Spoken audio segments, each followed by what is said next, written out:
Today I want to talk to you about how God cares for us. ಇಂದು ನಾನು ದೇವರು ಹೇಗೆ ನಮ್ಮ ಬಗ್ಗೆ ಚಿಂತಿಸುತ್ತಾನೆ ಎಂಬ ವಿಷಯದ ಬಗ್ಗೆ ನಿಮ್ಮೊಂದಿಗೆ ಮಾತನಾಡಲಿದ್ದೇನೆ. God shows that he cares for you by providing direction in your life. ಆತನು ನಿಮ್ಮ ಕಾಳಜಿ ವಹಿಸುತ್ತಾನೆ, ಆದ್ದರಿಂದ ಆತನು ನಿಮಗೆ ದಿಕ್ಕನ್ನು ತೋರಿಸುವನು. Many times we may not understand where he is taking us. ಅನೇಕ ಅವರ್ತಿ ಆತನು ಎಲ್ಲಿಗೆ ಕೊಂಡೊಯ್ಯುತ್ತಾನೆ ಎಂಬುದಾಗಿ ನಮಗೆ ಅರ್ಥವಾಗಲಿಕ್ಕಿಲ್ಲ. But when God guides and directs our step, ಆದರೆ ಆತನು ಮಾರ್ಗದರ್ಶಿಸಿ ನಮ್ಮ ದಾರಿ ನಡೆಸುವಾಗ only then we can fulfill his great purpose for our life. ನಮ್ಮ ಜೀವಿತದಲ್ಲಿ ಆತನಿಗಿರುವ ದೊಡ್ಡ ಉದ್ದೇಶವನ್ನು ಆತನು ಪೂರೈಸಲು ಸಹಾಯಕವಾಗುತ್ತದೆ. And his wonderful plan for our life. ಆತನು ನಮಗೋಸ್ಕರ ಮಾಡಿರುವ ಅದ್ಭುತ ಯೋಜನೆ. We see in Proverbs 20:24 that a person's steps are directed by the Lord. ಜ್ಞಾನೋಕ್ತಿಗಳು 20:24ನೇ ವಚನದಲ್ಲಿ ಬರೆದಿರುವಂತೆ ಮನುಷ್ಯನಿಗೆ ಗತಿಯನ್ನು ಏರ್ಪಡಿಸುವವನು ಯೆಹೋವನೇ ಆಗಿರುವಲ್ಲಿ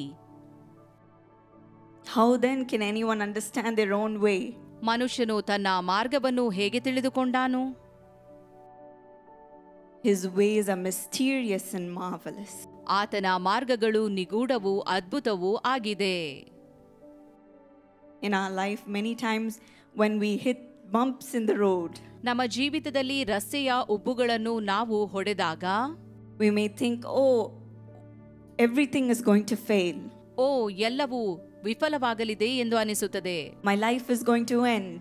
ನನ್ನ ಜೀವನ ಅಂತ್ಯವಾಗಲಿದೆ. My name is going to be tarnished. ನನ್ನ ಹೆಸರು ಕಳಂಕಿತವಾಗಲಿದೆ. But through all of that, ಅವೆಲ್ಲವುಗಳ ಮಧ್ಯೆಯೂ God will prove that he alone is caring for you. ತಾನೊಬ್ಬನೇ ನಿಮಗೋಸ್ಕರ ಚಿಂತಿಸುವಾತನಾಗಿದ್ದಾನೆ ಎಂಬುದಾಗಿ ದೇವರು ಪ್ರಕಟಪಡಿಸುವನು. When you look back on your life, ನಿಮ್ಮ ಜೀವಿತವನ್ನು ಹಿಂದಿರುಗಿ ನೀವು ನೋಡುವಾಗ you will see how God is good to you. ನಿಮ್ಮ ದೇವರು ಎಷ್ಟು ಉತ್ತಮವಾಗಿ ನಡೆಸಿದನು ಎಂದು ಕಾಣುವಿರಿ. Yes, this is what happened in my life. ಇದೇ ನನ್ನ ಜೀವಿತದಲ್ಲಿಯೂ ಕೂಡ ನಡೆಯಿತು. When I had to do my bachelor's degree, my college degree, ನಾನು ಕಾಲೇಜ್ನಲ್ಲಿ ಸ್ನಾತಕೋತ್ತರ ಪದವಿಯನ್ನು ಆರಿಸುವುದಕ್ಕಾಗಿ ಹೋದಾಗ I was very confused on what to do in my life. ಯಾವುದನ್ನು ನನ್ನ ಜೀವಿತಕ್ಕೆ ಆರಿಸಿಕೊಳ್ಳಲಿ ಎಂಬುದಾಗಿ ಗೊಂದಲಕ್ಕೆ ಒಳಗಾಗಿದ್ದೆನು. But through a couple of instances, God led me and spoke to me to do a degree, a major in music business. ದೇವರು ಕೆಲವು ನಿದರ್ಶನಗಳ ಮೂಲಕ ನಾನು ಸ್ನಾತಕೋತ್ತರ ಪದವಿಯಲ್ಲಿ ಪ್ರಮುಖವಾಗಿ ಸಂಗೀತ ವ್ಯವಹಾರವನ್ನು ಆಯ್ದುಕೊಳ್ಳುವಂತೆ ದೇವರು ಮಾಡಿದನು. And when I told my parents, they immediately said, "This is the perfect course for you." ನಾನು ಇದನ್ನು ನನ್ನ ಹೆತ್ತವರಲ್ಲಿ ಹೇಳಿದಾಗ ಅವರು ಹೇಳಿದರು, ಇದು ನಿನಗೆ ಸರಿಯಾದ ಆಯ್ಕೆಯಾಗಿದೆ. So me and my father, we sat down and Googled music business courses. ನಾನು ಮತ್ತು ನನ್ನ ತಂದೆ ಒಟ್ಟಾಗಿ ಕುಳಿತುಕೊಂಡು ಮ್ಯೂಸಿಕ್ ಬಿಸಿನೆಸ್ ಕೋರ್ಸ್ಗಳ ಬಗ್ಗೆ ಜಾಲತಾಣದಲ್ಲಿ ಹುಡುಕಿದೆವು. Because only a few universities were offering that course. ಯಾಕಂದರೆ ಕೆಲವೇ ವಿಶ್ವವಿದ್ಯಾಲಯಗಳಲ್ಲಿ ಇದನ್ನು ಬೋಧಿಸುತ್ತಾ ಇದ್ದರು. So when we Googled that course, immediately the first search that popped up was finish your music business course or get your degree in 20 months. ನಾವು ಈ ಕೋರ್ಸ್ಗಾಗಿ Google ಮಾಡಿದಾಗ ದೊರೆತ ಮೊದಲನೇ ಅಂಶ ಏನು ಎಂಬುದಾಗಿ ನೋಡುವಾಗ ಈ ಮ್ಯೂಸಿಕ್ ಬಿಸಿನೆಸ್ ಕೋರ್ಸ್ ಪದವಿಯನ್ನು ನೀವು 20 ತಿಂಗಳುಗಳಲ್ಲಿ ಮುಗಿಸಬಹುದು ಎಂಬುದಾಗಿತ್ತು. It was an amazing thing for us at that time because I already did 2 years of a different course and I thought, oh no, I'm going to lose 2 years of my college time, and if I do this new course, then I have to do 2 extra years. It'll be 6 years. I'll be graduating later than all my friends. ನನಗೆ ಇದು ಬಹಳ ಸಂತೋಷವನ್ನು ತರುವಂತಹ ವಿಷಯವಾಗಿತ್ತು. ಯಾಕಂದರೆ ನಾನು ಈಗಾಗಲೇ ಸ್ನಾತಕೋತ್ತರ ಪದವಿಯಲ್ಲಿ ಬೇರೆ ವಿಷಯವನ್ನು ತೆಗೆದುಕೊಂಡು 2 ವರ್ಷಗಳನ್ನು ಈಗಾಗಲೇ ಕಳೆದಿದ್ದೆ. ಆದ್ದರಿಂದ ಅನಿಸಿತು ನನ್ನ ಸ್ನೇಹಿತರಿಗಿಂತ ತಡವಾಗಿ ಮುಗಿಸಬೇಕಲ್ಲ ಎಂದು. This search came up, get your degree in 20 months. ಆದರೆ 20 ತಿಂಗಳುಗಳಲ್ಲಿ ಈ ಸ್ನಾತಕೋತ್ತರ ಪದವಿಯನ್ನು ಪಡೆಯಿರಿ ಎಂಬುದಾಗಿ ಅದು ಬಂದಾಗ It was amazing because it was the exact time I needed to graduate on time. ನಾನು ಸ್ನಾತಕೋತ್ತರ ಪದವಿಯನ್ನು ಪಡೆಯುವುದಕ್ಕೆ ಇದು ಸರಿಯಾದ ಸಮಯವಾಗಿತ್ತು. So me and my father, we looked into that degree. ಆದ್ದರಿಂದ ನಾನು ಮತ್ತು ನನ್ನ ತಂದೆ ಆ ಸ್ನಾತಕೋತ್ತರ ಪದವಿಯ ಬಗ್ಗೆ ವಿಚಾರಿಸಿದೆವು. But we realized that it was in a different state from where we were living. ಆದರೆ ತಿಳಿದು ಬಂದಿತು ನಾವು ಇರುವ ರಾಜ್ಯದಲ್ಲ ಬೇರೆಯೇ ರಾಜ್ಯದಲ್ಲಿ ಈ ಕೋರ್ಸ್ ಲಭ್ಯವಿದೆ ಎಂದು. I had to move there and live there all by myself. ನಾನು ಅಲ್ಲಿಗೆ ಹೋಗಿ ಒಬ್ಬಳೇ ವಾಸವಾಗುವಂತಹ ವಿಚಾರ ಒದಗಿತು. But then we realized this is God's plan. He's leading us, so let us take this step. ಇದು ದೇವರ ಯೋಜನೆ ಆದದರಿಂದ ಅದರಲ್ಲೇ ಮುಂದೆ ಹೋಗುವ ಎಂಬುದಾಗಿ ನಾವು ನಿರ್ಧಾರವನ್ನು ತೆಗೆದುಕೊಂಡು ಮುಂದಾದೆವು. And during that time when I was living there, I learned so many lessons from God. ನಾನು ಒಬ್ಬಂಟಿಯಾಗಿ ಅಲ್ಲಿ ವಾಸಿಸುತ್ತಿರುವ ಸಮಯದಲ್ಲಿ ದೇವರಿಂದ ಅನೇಕ ಪಾಠಗಳನ್ನು ನಾನು ಕಲಿತುಕೊಂಡೆ. Whenever I would feel lonely, he would speak to me. ನಾನು ಒಬ್ಬಂಟಿ ಎಂಬುದಾಗಿ ಅನ್ನಿಸುವಾಗ ಆತನು ನನ್ನೊಂದಿಗೆ ಮಾತನಾಡುತ್ತಿದ್ದನು. Many times the burdens in my heart would be great. ಅನೇಕ ಆವರ್ತಿ ಹೃದಯದ ಭಾರವು ಬಹಳವಾಗಿತ್ತು. I wouldn't be able to share it with my parents because they would be traveling for ministry.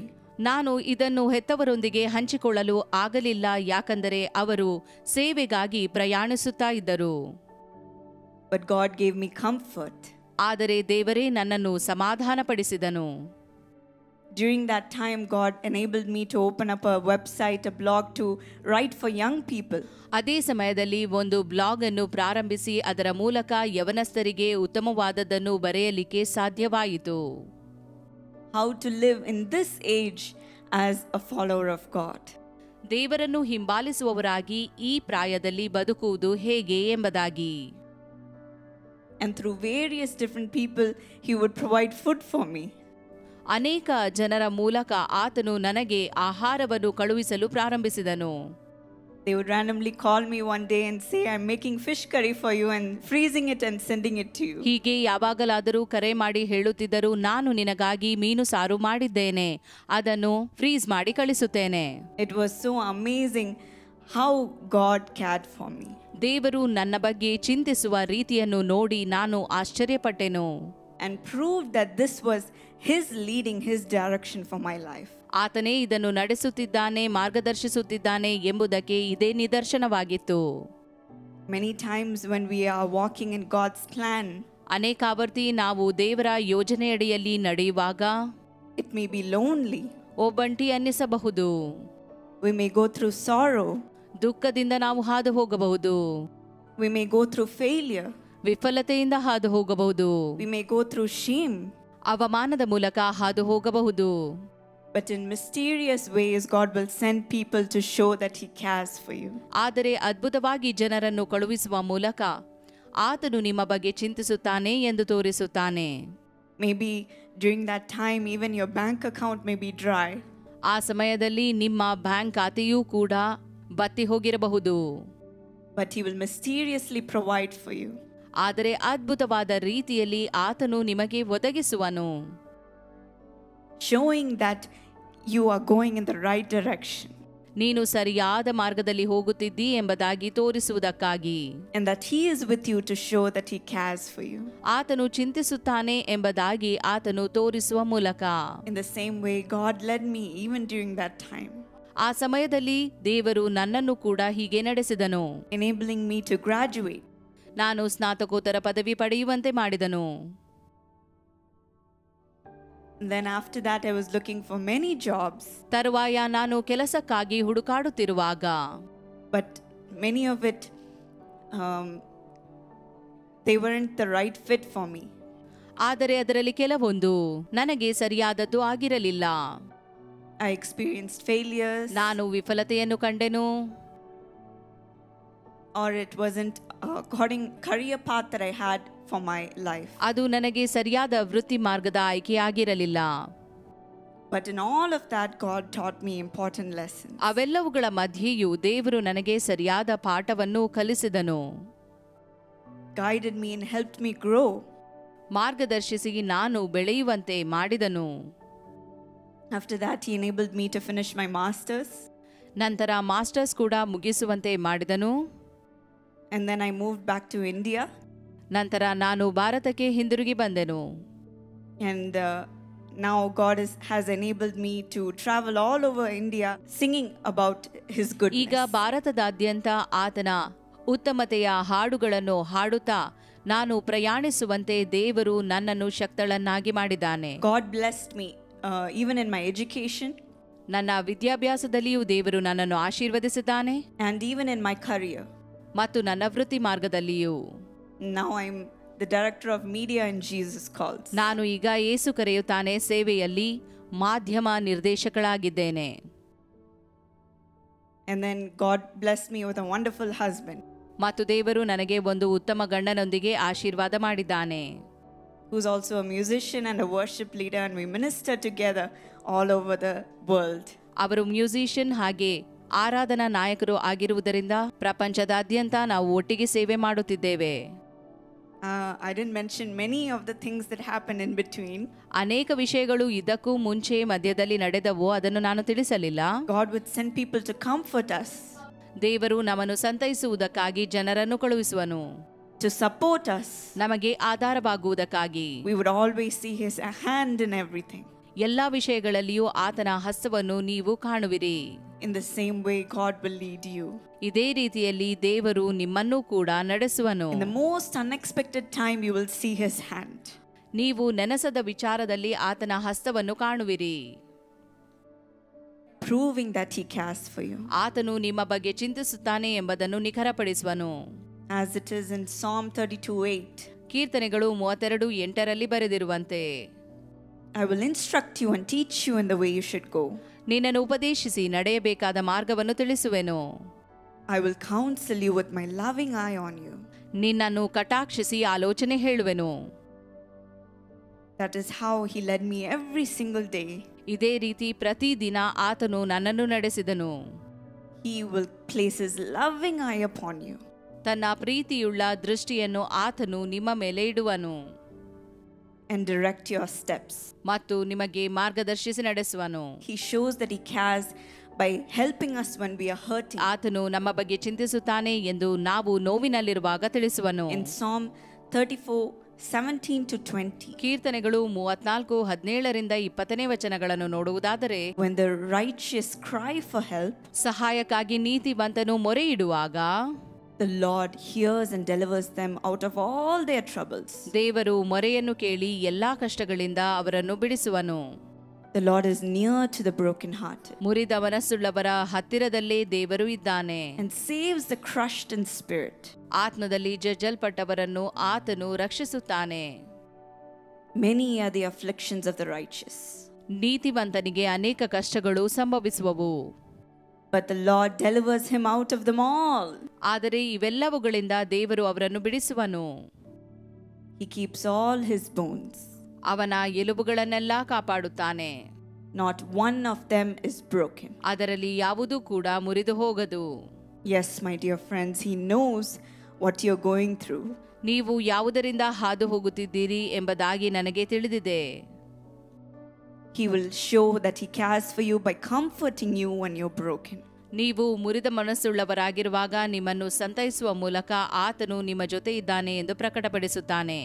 Today you may be going through grief. ದುಃಖದಲ್ಲಿ ನೀವು ಇಂದು ಹಾದು ಹೋಗುತ್ತಿರಬಹುದು. Today you may say, my friends have all left me. ನನ್ನ ಸ್ನೇಹಿತರೆಲ್ಲರೂ ಬಿಟ್ಟು ಹೋದರು ಎಂಬುದಾಗಿ ನೀವು ಹೇಳುತ್ತಿರಬಹುದು. My family doesn't respect me. ನನ್ನ ಕುಟುಂಬದ ಸದಸ್ಯರು ಗೌರವವನ್ನು ಸಲ್ಲಿಸುವುದಿಲ್ಲ. I have shame in front of my relatives. ನನ್ನ ಸಂಬಂಧಿಕರ ಎದುರಿನಲ್ಲಿ ನನಗೆ ಅವಮಾನವಾಗಿದೆ. Maybe you've lost your loved ones. ನಿಮ್ಮ ಪ್ರೀತಿ ಪಾತ್ರರನ್ನು ನೀವು ಕಳೆದುಕೊಂಡಿರಬಹುದು. But God will comfort you today. ಆದರೆ ದೇವರು ಇಂದು ನಿಮ್ಮನ್ನು ಸಂತೈಸುವನು. He is near to the brokenhearted. ಮುರಿದ ಮನಸ್ಸುಳ್ಳವರಿಗೆ ಆತನು ಹತ್ತಿರವಾಗಿದ್ದಾನೆ. He saves the crushed in spirit. ಆತ್ಮದಲ್ಲಿ ಜಜ್ಜಲ್ಪಟ್ಟಿರುವವರನ್ನು ಆತನು ರಕ್ಷಿಸುತ್ತಾನೆ. He will comfort you like a mother comforts her child. ಒಂದು ತಾಯಿಯು ತನ್ನ ಮಗುವನ್ನು ಸಂತೈಸುವಂತೆ ದೇವರು ನಿಮ್ಮನ್ನು ಸಂತೈಸುವನು. And that will be enough for you. ಮತ್ತು ಅದು ನಿಮಗೆ ತೃಪ್ತಿಯನ್ನು ತರುವುದು. Even when I was studying and living alone doing my bachelor's degree. ನಾನು ಬ್ಯಾಚುಲರ್ ಡಿಗ್ರಿ ಮಾಡುವಂತಹ ಸಮಯದಲ್ಲಿ ಒಬ್ಬಂಟಿಗಳಾಗಿ ವಿದ್ಯಾಭ್ಯಾಸಕ್ಕಾಗಿ ಅಲ್ಲಿ ವಾಸಿಸುತ್ತಿದ್ದಾಗ Monday I was very broken. ಸೋಮವಾರ ನಾನು ಮುರಿದ ಮನಸ್ಸುಳ್ಳವರಾಗಿರುತ್ತಿದ್ದೆನು. I didn't have anybody to talk to. ನನಗೆ ಮಾತನಾಡಲು ಯಾರೂ ಇರುತ್ತಿರಲಿಲ್ಲ. I wanted to call my mom so bad and tell her what was going on in my life. ನನ್ನ ತಾಯಿಗೆ ಕರೆ ಮಾಡಿ ನನ್ನೊಂದಿಗೆ ಏನು ಆಗುತ್ತಿದೆ ಎಂಬುದಾಗಿ ಹೇಳಲು ನಾನು ಬಯಸುತ್ತಿದ್ದೆ. But then since they were traveling for ministry, I didn't want to bother them. ಆದರೆ ಅವರು ಸೇವೆಗಾಗಿ ಪ್ರಯಾಣಿಸುತ್ತಾ ಇದ್ದುದರಿಂದ ನಾನು ಅವರಿಗೆ ತೊಂದರೆ ಕೊಡಲಿಲ್ಲ. So that day everything I was carrying in my heart, I started to tell Jesus. ನನ್ನ ಹೃದಯದಲ್ಲಿದ್ದ ಎಲ್ಲಾ ಭಾರವನ್ನು ನಾನು ಯೇಸುವಿನಲ್ಲಿ ಹೇಳಿಕೊಳ್ಳಲು ನಾನು ಪ್ರಾರಂಭಿಸಿದೆ. I closed my eyes. ನಾನು ಕಣ್ಣುಗಳನ್ನು ಮುಚ್ಚಿಕೊಳ್ಳುತ್ತಿದ್ದೆ. And one by one I started to tell Jesus what was in my heart. ನನ್ನ ಹೃದಯದಲ್ಲಿರುವ ಎಲ್ಲಾ ವಿಚಾರಗಳನ್ನು ನಾನು ಯೇಸುವಿನಲ್ಲಿ ಒಂದರ ನಂತರ ಒಂದನ್ನು ಹೇಳಲು ಪ್ರಾರಂಭಿಸಿದೆ. Every little thing that I was carrying, one by one I started to share with him. ನನ್ನ ಹೃದಯದಲ್ಲಿರುವ ಎಲ್ಲವನ್ನೂ ಕೂಡ ಒಂದರ ನಂತರ ಒಂದರಂತೆ ಯೇಸುವಿನಲ್ಲಿ ಹೇಳಿದೆ. And to my surprise, ನನಗೆ ಆಶ್ಚರ್ಯವಾಗುವ ರೀತಿಯಲ್ಲಿ as I started to share everything one by one, ಒಂದರ ನಂತರ ಒಂದರಂತೆ ಎಲ್ಲವನ್ನೂ ಹೇಳಿಕೊಳ್ಳಲು ನಾನು ಪ್ರಾರಂಭಿಸಿದಾಗ the burden in my heart started to get lighter and lighter. ಹೃದಯದ ಭಾರವು ಹಗುರವಾಗುತ್ತಾ ಹೋಯಿತು. At the end of my prayer, ನನ್ನ ಪ್ರಾರ್ಥನೆಯ ಕೊನೆಯಲ್ಲಿ with my eyes full of tears, ನನ್ನ ಕಣ್ಣುಗಳಲ್ಲಿ ತುಂಬಿದ ಕಣ್ಣೀರಿನೊಂದಿಗೆ I felt free. ನಾನು ಸ್ವತಂತ್ರಳು ಅನ್ನಿಸಿತು. I felt so light. ತುಂಬಾ ಹಗುರವಾಗಿದೆ ಅನ್ನಿಸಿತು. I felt the peace of God just entering into my whole body. ನನ್ನ ಇಡೀ ದೇಹಕ್ಕೆ ಆತನ ಶಾಂತಿಯು ಪ್ರವೇಶಿಸುತ್ತಿದೆ ಅನ್ನಿಸಿತು. He cleared my mind. ಆತನು ನನ್ನ ಮನಸ್ಸನ್ನು ಶುದ್ಧಿಪಡಿಸಿದನು. And I could feel that him speaking to me of what I need to do next. ನಾನು ಮುಂದೇನು ಮಾಡಬೇಕು ಎಂಬುದಾಗಿ ದೇವರು ನನ್ನಲ್ಲಿ ಮಾತನಾಡುವುದನ್ನು ನಾನು ಅನುಭವಿಸಿದೆನು. He gave me solutions to my problems. ನನ್ನ ತೊಂದರೆಗಳಿಗೆ ಆತನು ಪರಿಹಾರವನ್ನು ಒದಗಿಸಿದನು. He convicted me of my wrongs. ನನ್ನ ತಪ್ಪುಗಳನ್ನು ಆತನು ಖಂಡಿಸಿದನು. You shouldn't have done like this. You should do this next. ನೀನು ಹೀಗೆ ಮಾಡಬಾರದಾಗಿತ್ತು, ಮುಂದೆ ಹೀಗೆ ಮಾಡು ಎಂಬುದಾಗಿ. And I felt so free. ಮತ್ತು ತುಂಬಾ ಹಗುರವಾಗಿದೆ ಅನ್ನಿಸಿದಾಗ And I felt empowered. ಬಲ ಹೊಂದಿದೆನೂ ಅನ್ನಿಸಿತು. When life is hard, ನಿಮ್ಮ ಜೀವಿತವು ಕಷ್ಟಕರವಾಗಿರುವಾಗ, when the pain is too much to bear, ನೋವು ಸಹಿಸಿಕೊಳ್ಳಲು ಆಗುವುದಿಲ್ಲ ಅನ್ನುವಾಗ, we don't need to hide from God. ನಾವು ದೇವರಿಂದ ಅಡಗುವ ಅಗತ್ಯವಿಲ್ಲ. We can run to him. ನಾವು ಆತನ ಬಳಿಗೆ ಓಡಿ ಹೋಗಬಹುದು. He is our safe place. ಆತನೇ ನಮ್ಮ ಸುರಕ್ಷಿತ ಸ್ಥಳ. The Bible says in Psalm 46:1, ಕೀರ್ತನೆಗಳು 46:1 ಸತ್ಯವೇದ ಹೇಳುತ್ತದೆ, God is our refuge ದೇವರು ನಮಗೆ ಆಶ್ರಯದುರ್ಗವಾಗಿದ್ದಾನೆ and our strength, ಮತ್ತು ನಮ್ಮ ಬಲವು, our ever present help in times of trouble. ಆತನು ಇಕ್ಕಟ್ಟಿನಲ್ಲಿ ನಮಗೆ ವಿಶೇಷ ಸಹಾಯಕನು. Today, are you saying everyone has forgotten about me? ಇಂದು ನೀವು ಹೇಳುತ್ತಿದ್ದೀರೋ, ಎಲ್ಲರೂ ನನ್ನನ್ನು ಮರೆತು ಬಿಟ್ಟಿದ್ದಾರೆ, I have nobody for myself. ನನಗಾಗಿ ಯಾರೂ ಇಲ್ಲ. My dear friend, ನನ್ನ ಪ್ರಿಯ ಸ್ನೇಹಿತನೇ, God is waiting for you to run to him. ನೀವು ಆತನ ಬಳಿಗೆ ಓಡಿ ಬರಬೇಕೆಂದು ದೇವರು ಕಾಯುತ್ತಾ ಇದ್ದಾನೆ. He will comfort you. ಆತನು ನಿಮ್ಮನ್ನು ಸಂತೈಸುವನು. With compassion, he will show that he cares for you. ತನ್ನ ಕರುಣೆಯ ಮೂಲಕ ತಾನು ನಿಮ್ಮ ಬಗ್ಗೆ ಚಿಂತಿಸುತ್ತೇನೆ ಎಂದು ತೋರಿಸುವನು. And he will beautify your life. ಆತನು ನಿಮ್ಮ ಜೀವಿತವನ್ನು ಅಂದಗೊಳಿಸುವನು. I am a standing testimony of that. ಇಲ್ಲಿ ನಿಮ್ಮ ಮುಂದೆ ನಿಂತಿರುವ ನಾನು ಅದಕ್ಕೆ ಸಾಕ್ಷಿ.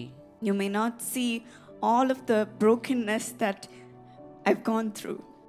ನಾನು ಎಷ್ಟು ಮುರಿಯುವಿಕೆಗೆ ಒಳಗಾಗಿದ್ದೇನೆಂದು ನೀವು ನೋಡದೇ ಇರಬಹುದು. But you can see how beautifully God has built my life. ಆದರೆ ನನ್ನ ಜೀವಿತವನ್ನು ದೇವರು ಎಷ್ಟು ಸುಂದರವಾಗಿ ಕಟ್ಟಿದ್ದಾನೆ ಎಂದು ನೀವು ನೋಡುತ್ತಿದ್ದೀರಿ. Today God will do that to you. ಇಂದು ಅದನ್ನು ದೇವರು ನಿಮ್ಮ ಜೀವಿತದಲ್ಲಿ ಮಾಡುವನು. You will stand strong like a palace. ನೀವು ಅರಮನೆಯಂತೆ ಗಟ್ಟಿಯಾಗಿ ನಿಲ್ಲುವಿರಿ. In front of everyone, nobody can even miss it. ಎಲ್ಲರ ಮುಂದೆ ಎಲ್ಲರಿಗೂ ಕಾಣುವಂತೆ, ಯಾರಿಗೂ You will ಅಗೋಚರವಾಗಿರದಂತೆ stand strong and you will look beautiful. ನೀವು ಬಲದಿಂದ ನಿಲ್ಲುವಿರಿ, ಸುಂದರವಾಗಿ ನಿಲ್ಲುವಿರಿ. Your life will be beautiful. ನಿಮ್ಮ ಜೀವಿತವು ಸುಂದರವಾಗುವುದು.